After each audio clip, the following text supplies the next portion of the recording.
Just like me saying aloha. I Oh, send my wow. I send my aloha to you. Yeah.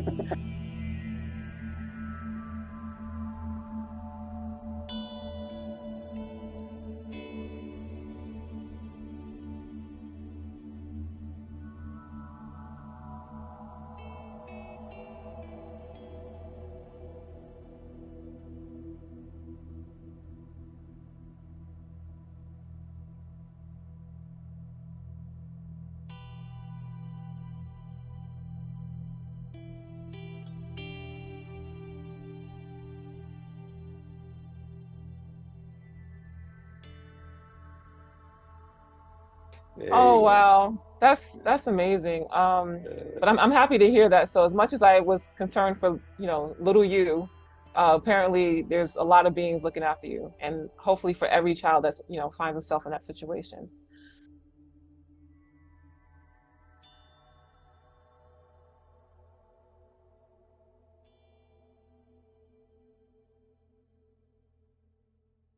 Okay. Okay, so your third NDE. Actually, let's throw back to the second. You wanted to hear about my friend Bruce, right? Yes, yes. Okay, yeah. So my second near-death experience occurred when I was in my late 20s. And a friend of mine that was a teacher in Molokai, he we used to go hunting and we went to the same church. But one night he was playing volleyball and he died of a stroke, massive stroke. And he left behind a wife and 4 children. So it was a really sad occasion. And about a year later, after he passed away, I went to Chicago and I was there for 2 weeks in the middle of winter and I got double pneumonia. And when I came home, uh, I had high fever, couldn't breathe, and even though I was taking antibiotics, I couldn't. I was struggling recovering, and so one night my temperature was just off the charts, and I was feeling miserable and just didn't want to. I didn't know how much longer I could handle this. So I talked to my wife at the time. I says, I feel so bad. I think I'm gonna die. You know, and she looks at me, stop talking like that. So, I kissed her goodnight and went into the bedroom and fell asleep. And the next thing I know, I feel while I was sleeping, I felt someone pulling on my toe, pulling on my toe. And so I jumped up in my bed and I looked at the foot of my bed, and there was my friend standing there. His name was Bruce. And he's standing there wearing blue coveralls because he was a shop teacher, yeah. And wearing his blue coveralls, hair slicked back, and smiling. And I jumped out of bed and ran up to him and I hugged him and I said, "Oh, Bruce, thanks for coming. Oh, I haven't seen you in a long time. Where you been?" And all of a sudden I realized, oh, this is my friend Bruce who died a year ago. And I jumped back and Bruce, you're dead, right? And he's kind of like smiling. He says, don't put it that way. And so I realized that I may be dead too. So I asked him, am I dead too? And he says, and he tried to shelter me from looking at the bed, but I was taller than him and I could see over him. And as I looked back in my bed, I saw my body laying in bed. And I realized my spirit was here talking to Bruce, and my body was in bed. And I dropped down on the floor and started to sob. feeling sorry for myself. And so he laughed and he picked me up. Dave, stop it, stop it. I'm not here to take you. I wanted to show you something. And I says, you're not going to take me tonight? I said, that's up to you, but I'm here to show you something. And I got curious. And so he walked to the closet, which was right next to our bed, pushed the closet open, and stick his hand inside the closet and separated the clothes. And when he did that, in the back of my in the back of the closet, there was a hole. It looked like a cave. And as I peeked in and looked at the hole, this hole went in and wasn't a straight tunnel. It was kind of like crooked and all these angles, but way at the opposite end, there's a real small speck of light. And Bruce said, this is what I wanted to show you. And he stepped in and he looked at me, you coming?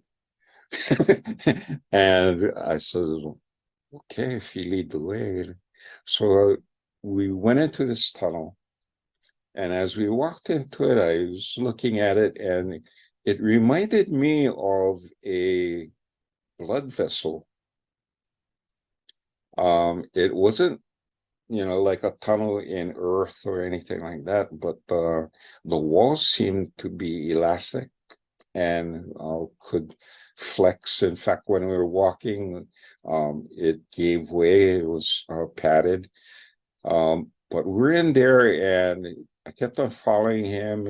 He was asking me questions about his children. And I told him about his funeral and the eulogy that his oldest son gave. And he says, oh yeah, I remember, I was there. I was there. I heard everything, and thanks. And so finally we reached the end of the tunnel. And by the time we reached the end of the tunnel, our clothing had changed. His blue coveralls turned into white clothes. And as I looked on my hands and my clothes, I was dressed in the same white material, but this material was different. It made us look like birds. I thought I was wearing feathers. But as I rubbed the feathers, these things on top of me, feathers are scales, And as I rubbed it, I could feel the energy kind of like buzzing through it. And we came to the end of the tunnel. And at the end of the tunnel was another membrane that covered it. And it reminds me of a embryonic sac where you could see through it, kind of hazy. But what I saw on the other side was a world, a whole new world. There was this tunnel opened up into a grassy place, a slight hill. There were trees, bushes, and flowers, and all of the colors were just vibrant and filled with life. It was really, really bright, and it stood out to me. And as I looked, I could see movement over the hill, and this movement were people coming towards the tunnel. And as they started stepping closer, I recognized every one of the ones in front. They were my deceased relatives, my grandparents, both sides. So my 4 grandparents were there. Some of my deceased uncles and aunties that I knew were there. And behind them were people I recognized in photographs that were my great-grandparents, great-great-grandparents, and other family members. But the crowd that came over the hill just filled up the landscape. And I was just in awe at the number of people. And they kept on calling my name, and inviting me to come through. And suddenly I heard barks, barking dogs. And oh, what is that? And over the hill came all of the dogs that I owned from the time I was a little kid. They were my pets. Uh, Dogs, pigeons, all of the animals that I cared for and loved. They came over and they ran up to the membrane and they were jumping up on the membrane, trying to lick me. And I called out their names, each one of them. I still remembered their names. And I wanted to reach through the membrane and hug them. And when I saw them, I just dropped to my knees and I started crying. And all these animals are here, my loved ones are there. And so my friend Bruce kind of like stepped away for a bit to let me be by myself. And so I stood up and I looked at the membrane and everybody was saying, come, come. So I took one step into the membrane. And right when I took one step in, I looked into the crowd of my ancestors, and there was my paternal grandfather, my dad's dad. He looked at me and frowned, and he went,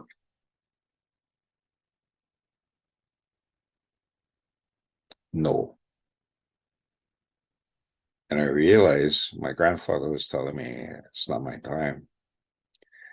And at the same time, when I felt myself pulling myself back, I felt my friend reach from behind me, and kind of like assisting me back through the membrane.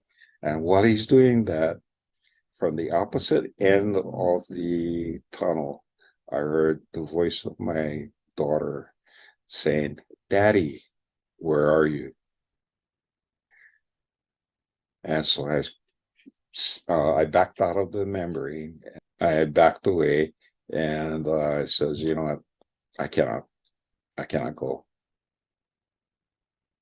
And so he hugged me and he whispered in my ear and says, I wish I had made the same decision. So he had a choice whether to step through or to turn around and go back. He made the choice to go through. And so after I pulled away and I felt like I was being sucked backwards. And again, it's like falling backwards. And suddenly I felt like I fell out of bed again. I woke up in bed. I woke up in bed and I looked around and the bed was soaking wet. Oh, wow. So my fever had broken. Mm. Yeah, my fever had broken. And so I couldn't, I was better. The odd thing about it is that later when I went to check I was curious about, okay, reality check, would this really happen? So I went and opened up the closet and the clothes were parted. What? The clothes were parted. Oh my God. See, your stories have this, my God, it's like they bring up every childhood nightmare ever. After watching your NDE, I was like, okay, do I need? I mean, I'm in an apartment too small for a closet, so it is what it is. But I do have like a space under the bed, and I know that used to be an issue. So should I be concerned about a portal under my bed? Nah. But the funny thing is the elementary school that I went to was very, very much haunted, and for whatever reason they kept playing The Lion, the Witch, and the Wardrobe, the Narnia. You never heard of that before, Narnia? Yeah, Where they I have, know that. okay, so you remember that they had that Well, the portal and that, wardrobe is a portal. Yeah. yes. So when I heard your NDE, I was like, oh my God, is that is there a connection here? Like, what is going on? Um, but so many questions. And I mean, do you have to go? Because I see like are you okay with time? Because I have questions. Yeah, I'm fine. Okay, okay. So the first question is you held on to Bruce. So again, was it where you felt like you both were like physical? when you? Real people, a real person. Wow. Yeah, Okay. Okay. for me, it felt like a real person. There was substance. Yeah, I wasn't Okay. hugging empty air. Okay. Okay. And the other well, just different thing about your experience is that most people they say they see the tunnel. So that's a main thing for NDE is the tunnel, but it's usually like a wormhole hole or a vortex. Your your tunnels seem to be like cavernous or like physical, right? Is Mhm. that correct? That's very Yeah. interesting. I have no explanation for that. Do you have one? I don't know.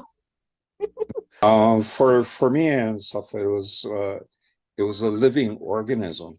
It seemed that Mm. we're entering a living organism, and it wasn't something man-made or anything, but it looked like we were walking into something that was living and breathing. What? This is like next level. I I feel like something in this is something that we all should know, but I have no idea what it is. So I'm just gonna stop here for a moment.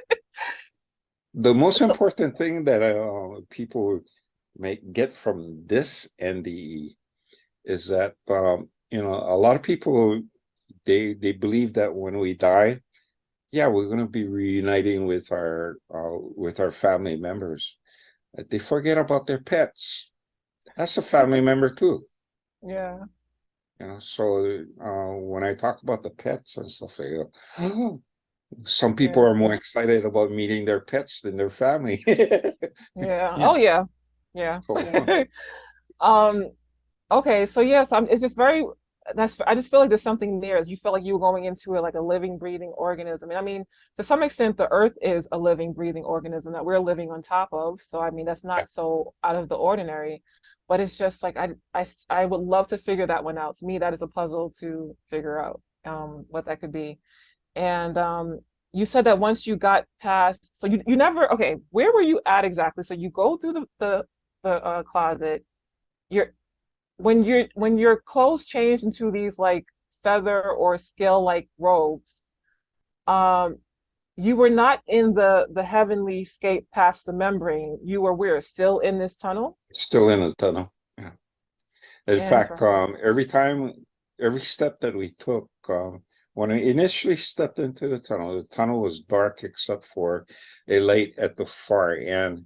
But as we continued walking, the interior got brighter and brighter and brighter, and to the point where it was like noonday. The sun was out, and everything was visible, and that's where I could actually look into the walls, and that's why I talk about the blood vessel, Yeah. because it looked like an artery, you know, that were in there, and Wow. the colors were uneven. It wasn't pure, one color, white or whatever. It was multiple colors. There's reds, there's whites, there's blue, Mm, and kind of like mixed up. And uh, it, those colors I associate with blood, mm. you know. So that's why I say it looked like I was walking inside a blood vessel. Were you in a giant body? Were you in a giant? I think so. Back in the beanstalk to the whole nother level. Like what is this is gonna stay on my shelf. Like I have a shelf in my head where I put things I just cannot explain and it's driving Yeah, me crazy and it's gonna stay there now. Thank you. you're welcome. All right. Okay, so all right, blood vessel, da da da da. Uh hmm, second. So okay, so Bruce was there for his funeral, which a lot of people say that we can do that and we Yeah. do that. But he was asking you questions about his children. So Uh-huh. is it that he was not able to kind of be there past that point? Like there was a point where he stopped kind of showing up and watching Yeah, over. there was a point for Hawaiian beliefs, the spirit will linger around their body until the body is buried, and there's a resting place, and the spirit knows where the resting place is. After Mm, that, the spirit moves on. Mm. So if he had moved on, um, there once in a while he'll visit the family, but it's not that he's constant. Yeah. Yeah, there's a point where the spirit has to leave and move on. So after the funeral, where the grieving and the separation and making sure that his family was cared for, Mm. there's nothing really here to tether him to this plane. Mm. And his family were Mormons, and Oh. you know, Mormons' perception of death is really different. You go to a Mormon funeral, uh, it's not like a lot of other where there's weeping and wailing and just carrying on and so far. Mm. In fact, a lot of the Mormon funerals that I used to go to was it was a celebration. Okay. Yeah, Okay. and it was a celebration, and you know, it was a getting together of the family and stuff. And uh, you would not want to go to a traditional Hawaiian funeral because they have professional wailers Oh boy. Yeah. Yeah. who are trained to cry and Oh. weep, and wail and Mm. carry on. And that's the way the old Hawaiians paid respect to their, deceased. Yeah. So, um, And this kind of brings up another question that I had that I probably wasn't going to ask until this, but um, obviously it sounds like you have friends who are not Hawaiian. You're just like anybody else, like any other cool person. You have friends from all over the world, right? So, yes. from given what you know and your thought, what do you think happens for because because I mean Bruce was there, so were your ancestors. Like is and he's clearly Mormon. He's a different religion. So how do we all come together in the afterlife when we have all these diverse, different ideas? For me, death and near death experiences are all a psychological experience. Mm. It's our minds that's creating these things.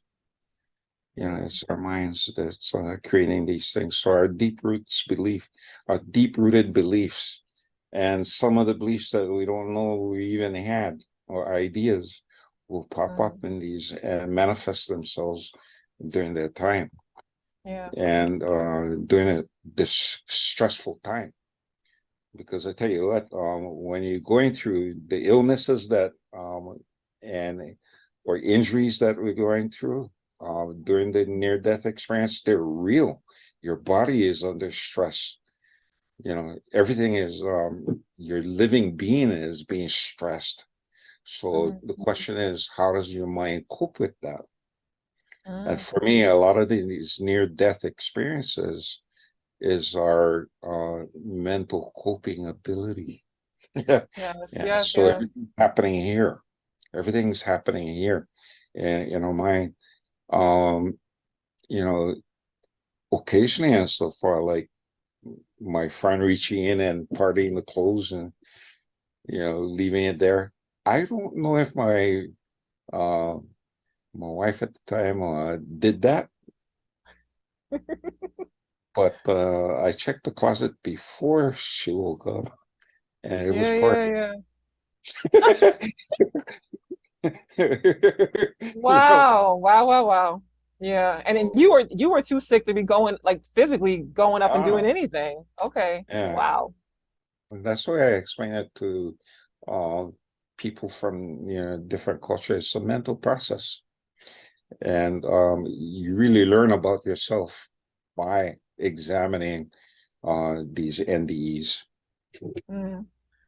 The other question that I mean, I hope I'm not repeating the same question, but it's still a question for me, so I have to ask this again. But how do you Right? know the difference between the familiars or the restless spirits and your actual ancestors? Like, how can somebody, if they're in this situation, because this is another NDE where you're at a space where you're seeing these people who look like ancestors saying, come, come on. And it's something where you have to make the decision. It wasn't like you were in that heavenscape and they were all just coming around you, hugging you. It was like, no, you got to pass this threshold.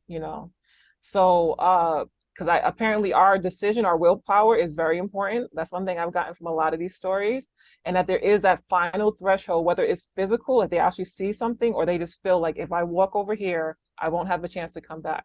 That happens a lot too, and it sounds like you experienced that. But how do you know? Because now you got me paranoid. So just FYI, this is why this question is coming from paranoia, right? So how do you know that the dogs and the ancestors, all that was not just more familiars with more power and ability to make mask themselves and get you into some really crazy situation? It's it's the name they use to call me. Okay. My ancestors and my close ancestors and family members know me by a Hawaiian name, and they call me Wow. a Hawaiian name. Mm. And for the people that are familiar with me, but they don't know me as well, and they're not my relatives, or they're not my close friends, they Mm. know me by a different name. Wow. So my given name is my given name is David John. Okay. If a spirit calls me only David, that's not a person that knows me that well. Mm. If a person calls me David John, then I begin to listen to them, because it shows that they're familiar. They know who I am. They know my background. They probably, someone I knew from the time I was little. Okay. Mm. If you call me by my Hawaiian name, that's family. And I've heard something like this before in an NDE where the person was the spirit was calling them by the name that they were given at birth. Like they had taken another name after that, and they were calling them by that name, and it was so weird. So I've definitely heard that before. But for people who don't have nicknames or Hawaiian names or special names and passcodes, how do they? Because I've heard other experiences where people who look very much like an actual well, the person's grandparent, so an actual ancestor came into the hospital room saying come with us, but they got a weird feeling about them and didn't go, and realized that they turned into demons, and they realized that Yeah. was wrong, but then saw that same ancestor, that same grandparent, in another part of the NDE later, and then felt like, oh, this is really grandpa, and it went to him and it was no problem. So just for people watching who are just like, okay, how do I know what's what when I'm in that situation? What would you say besides knowing a name that they could pick up on? Is it energy feeling? Is it There's a second test that my family use, and where we picked this up, I'm not sure. But if we run into someone that calls me David John, a spirit calls me David John, and we start, a conversation, and I want to know if this messenger is a true messenger or not, I extend out my hand to shake their hand. If they reach out and grab and you feel nothing, says bye. You're wow. not you're not sent by God. You're not sent by my ancestors. If, however, the spirit says, David John, I cannot shake your hand because I'm spirit. That's the truthful one. They're telling the truth. So it's worthwhile to listen to them. Mm, yeah. I think asking questions for sure. And like you said, just maybe just saying, are you sent? Because the one guy who says, always ask, are you sent by the one and infinite creator? Like, are you of God? Is what he would say. Yeah. And I just hope people are, because we never know when we go or when we're going to half go or, partially Yeah. go. So hopefully that they're listening and they have some tips. They start making some ideas of what they should do. Okay. Let me see. What other questions? Now, why do you think Bruce felt or was wondering, saying that he wished that he hadn't gone? Like, I mean, it seems like it's a great place over there. From what I've heard, heaven seems awesome. Yeah. So He why had do you a think he he had said a that? I think he had a choice of, staying on Earth. But I think had he stayed on Earth, he would be more of a burden to his family because he had a massive stroke. Oh yeah. And if he survived this, he would be paralyzed. And so, his wife and his kids would have to take care of him. And the kids were still young. His oldest one was barely 11, at the time.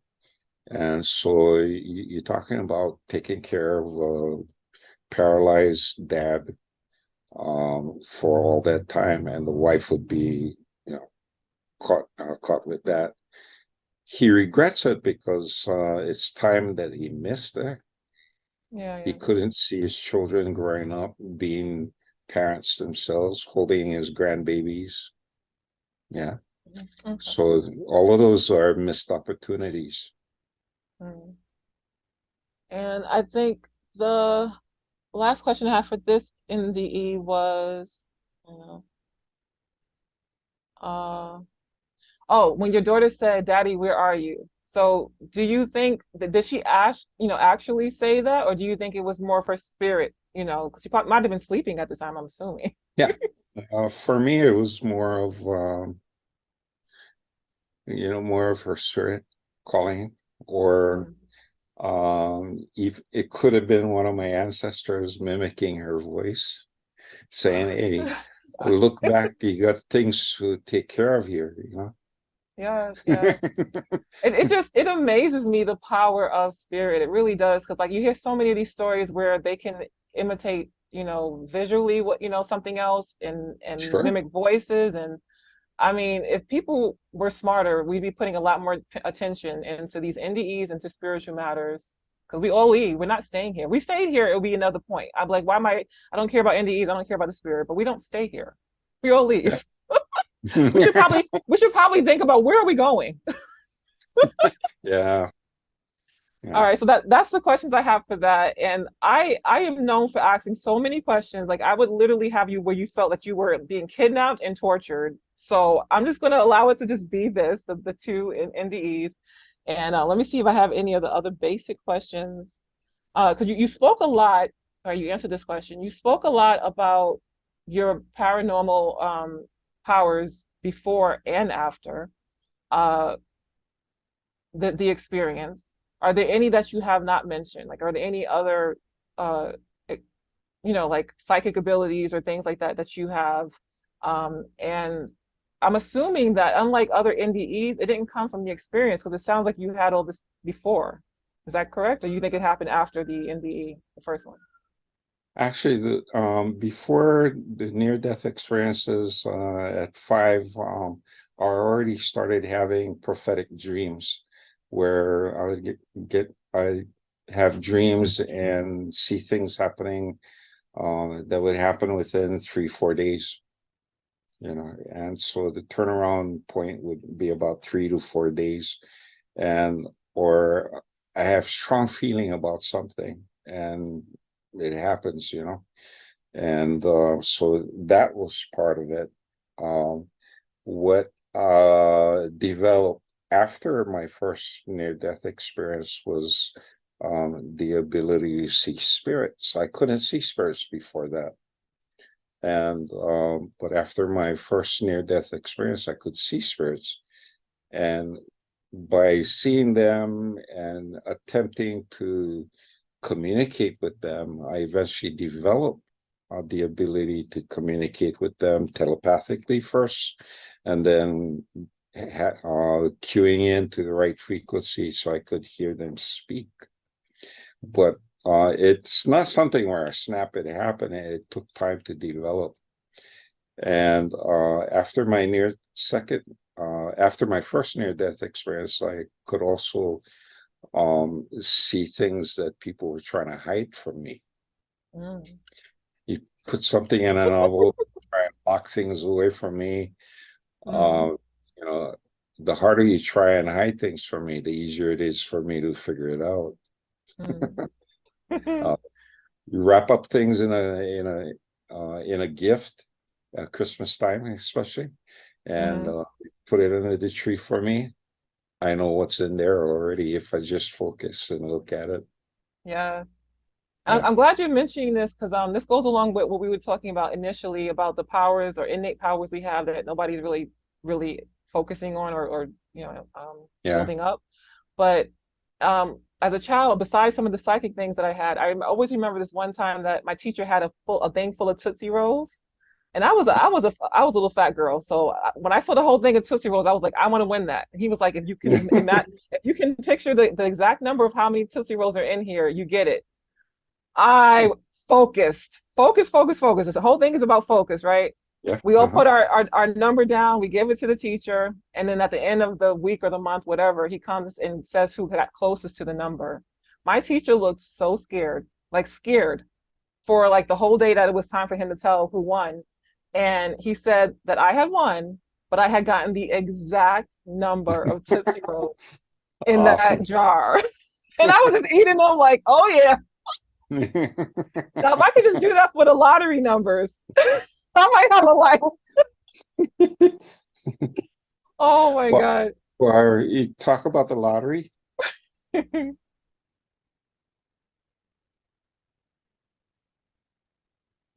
Wait, let me see. Oh wow. Okay. Okay. Is this the winning hand? Is this how we get it? Is this Well, the no, what I'm showing you is that out of the three numbers, out of the three numbers that was pulled, I identified all three. I didn't get them in the order though. oh, but very close, very close. Pretty soon, right? The next one. But so yeah, I like the idea that people just need to understand that we have to focus. We have to really start Yeah, practicing focus. And also, I've heard this so many times. I've read this in books, especially with oh, goes into a question. ETs. Have you had any experience, or do you believe in all, extraterrestrials, multidimensionals, all that good stuff? well, I have a experience when I was a policeman on Molokai where I have um 20 minutes of lost time. And Whoa.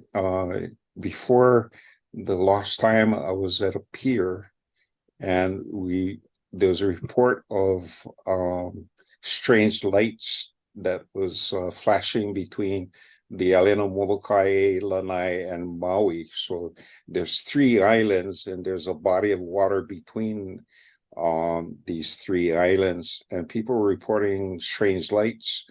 And so I went down to the pier on Molokai and I started looking at it, and there are lights going zooming all around the place. So it was crazy.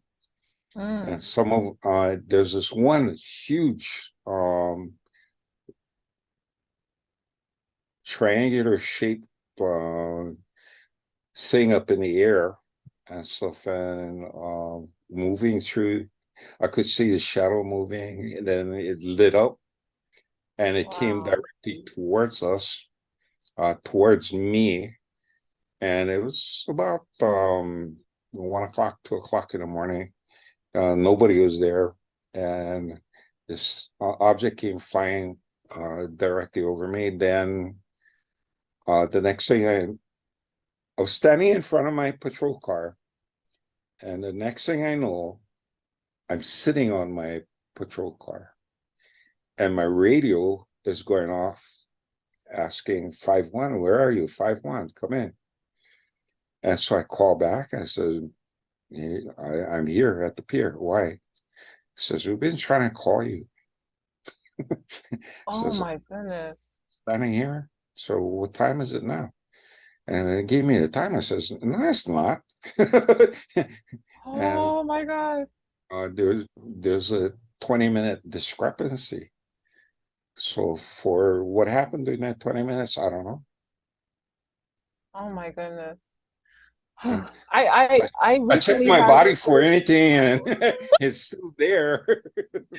but I recently had a very weird situation. Like I haven't really told too many people, but it's enough for me to be concerned because I don't really trust the Greys. Like I've heard enough stories to think that they're I've heard that they're artificial, but I don't think that positive aliens are sending the Greys, right? just my own belief, right? But I woke up after watching, a podcast on NDEs, and I feel like you got to be very careful about what you watch and what you consume, because I felt like there was something, some kind of portal in this particular video, right? I Uh-huh. went to sleep, I wake up, and I see these tall white grays around my bed. And I still don't know if it was my power or if it was something protecting me, but it's like a whole force just smashed them out. Like they were gone, like boom, gone, right? But it was enough to really make me go, what the heck? Because I have never had an experience like that before. Never that. I don't know that I've had any extraterrestrial type experiences. I believe in it. I've always believed in that because it just makes perfect sense that we're not the only ones here. But to actually have them in my space, I was like, how? How did you get here? They didn't last long, but how did you get in? So again, thank God for protection. Because again, I don't know if it was my own innate thing that I just don't know if I did it and didn't realize I had that power, or if it was something that just whatever it was powerful, and it said, "Bye, get out, get out." You Um, know, actually, when I look back in time to that experience, um, the one thing I can say is that from that moment in time, my perception of things around me and my abilities were enhanced. mm, I mean, they became more pronounced and more accurate. And it took me a while to realize that perhaps somebody grabbed me and say, we need to fix this screw in this guy. and now It's see, kind of loose. a little a loose screw here. But part of me also did think about it sometime later, and I said, what if they were coming to help? Like a little part of me said that. But on the same token, I'm like, I need you to call me 2 weeks in advance. I need to put it in my calendar. You don't just show up in my bedroom. No, no, no. Because that's what happens when you just show up. Just FYI. And they should know me enough to know that. Yeah. So all right, but so okay, I'm gonna start closing this down. All right, so start with, what is your message you want to share with anyone who sees this video? Well,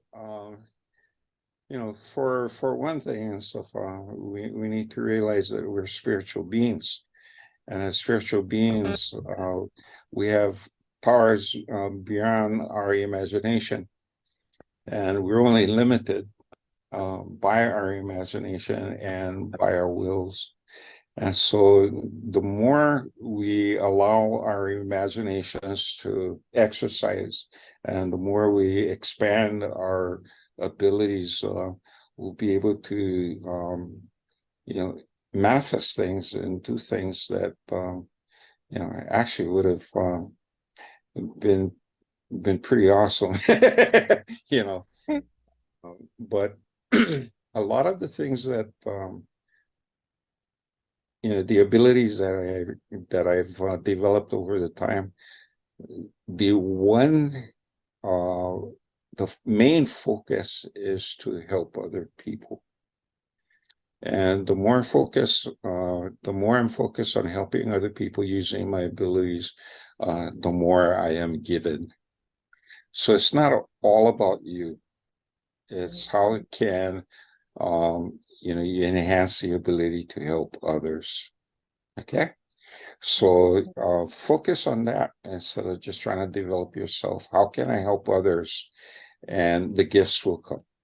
Okay. And that's where I function from. How can I help other people? All right. So that's the first part.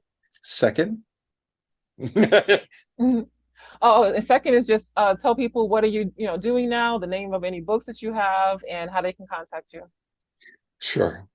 Right now, what I'm doing, there's a lot of projects that I'm working on, and I'm a healer, and I just got through working with a group of First Nations from Canada, and they're healers, and they're here for about 10 days, and I had 3 days working on workshops with them, expanding their intuition, learning how to use their minds in different ways. And it's interesting working with other people because when you read some of my books and some of my adventures that I have, it seems like a fairy tale.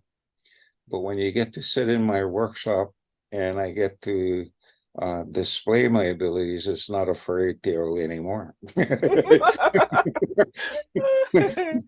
Mhm. I do things with cards that people are blown away. It says, Dave, how can you read a card? I says, well, all cards, everything in the universe is alive, but it's a card. Well, if you think it's dead and it's not going to communicate, you're right to you. But for me, everything is living and wants to communicate with me. And I open that communication with my deck of cards. I said, and it's not only in my deck of cards, but let me borrow yours. And this one lady was there, just like, prove it to me. So I said, okay, shuffle the cards and give me. And I asked her, show me the color on the top of the deck. And she says, it's black. I says, no, it's not, it's red. How do you know? It's not only red, but it's sharp. It's poking my hands when I touch it. So it's a red diamond. Really? Say, yeah. And I closing my eyes. What are you doing now? I says, I'm counting the spots on the cards. There's 7 of them. What? So now turn over the card. 7 of diamonds. Ooh. So now it's no longer reading something about my adventures in a book, but you got to see, right? Mhm. So those are the kind of workshops that I put on, and I teach people how to communicate with the environment and things around them, to read things within the environment. That's one part of that. I'm also a remote viewer. And as a remote viewer, I use my skills in predicting sporting events, the rise and fall of the value of stocks. I needed Um, you in my life when I used to do FanDuel. and the biggest challenge that I have is, working on the lottery, which is the major lotteries, the Powerball and the Mega Million. Mhm. It's getting there. Mhm. The smaller lotteries like the Pick Three, we've won that several times. So Mhm. it seems to be the easiest ones to go after.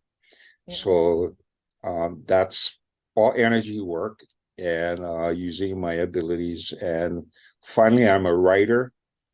I'm an author. I just put my brand new series on Amazon, and the brand new series is called Hawaiian Shapeshifters.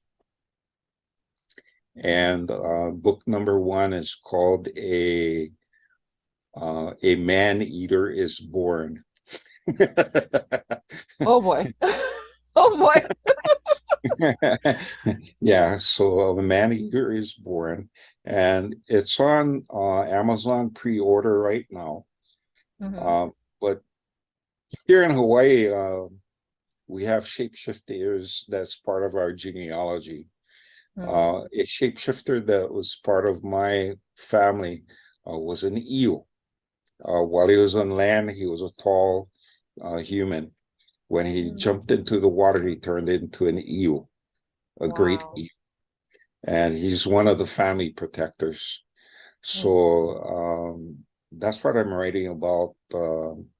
And this is a work of fiction, so it involves a lot of different shapeshifters that we have in a Hawaiian legend, but Mhm. it's modernizing it and taking it to today's society. As the question that I asked is, if the shapeshifters were alive today and part of our society, what kind of challenges would they face, and Yeah. how would they live among us? Yeah.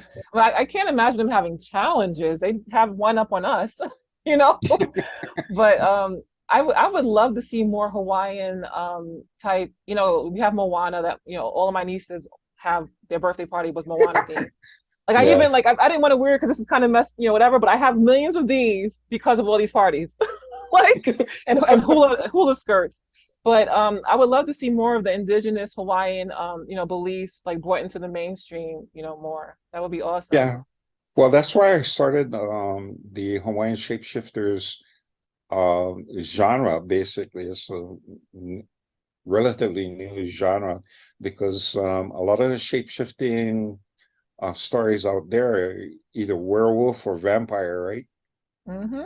Yes. Skinwalkers. And so here in Polynesia, we have our own traditions of shapeshifters we call kupua. They were demigods that were placed among Hawaiians, and they're gifts from the gods with specific skills to help people.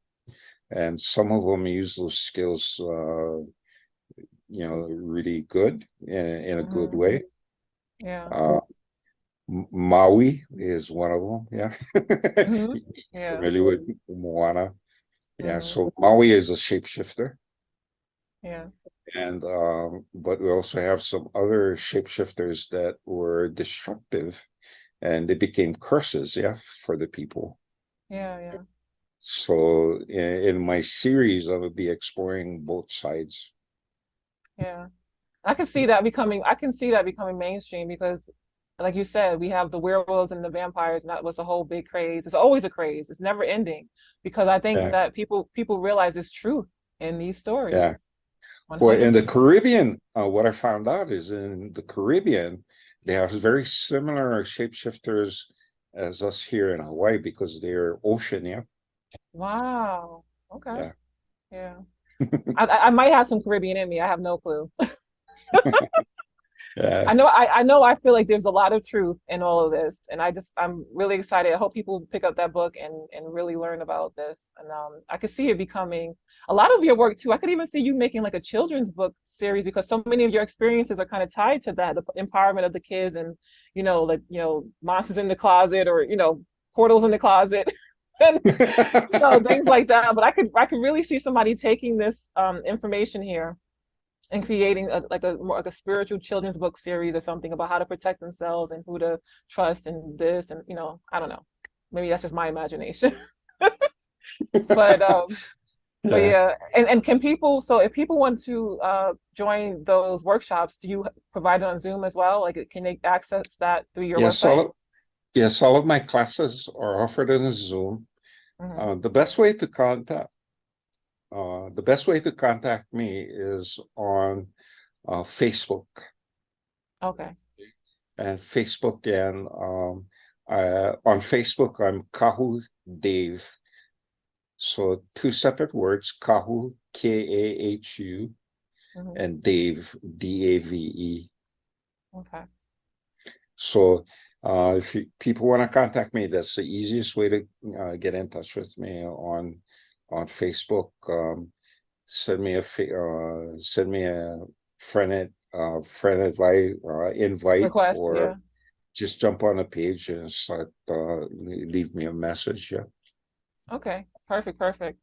All right, so we'll close it up there. I mean, I got to ask a lot of the questions that I had that were just keeping me awake, and it added even more questions to put in my on my shelf, my mental shelf to worry about.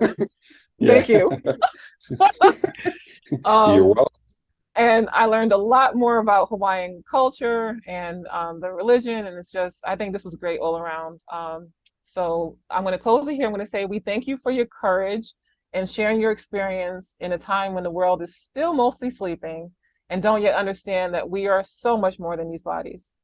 I surround you, dear brother David, Thank David you. John, in divine love and divine light, to guide you for the rest of your earthly experience. And I thank you. Oh, Blessings. All right. Bye, David. aloha. Okay.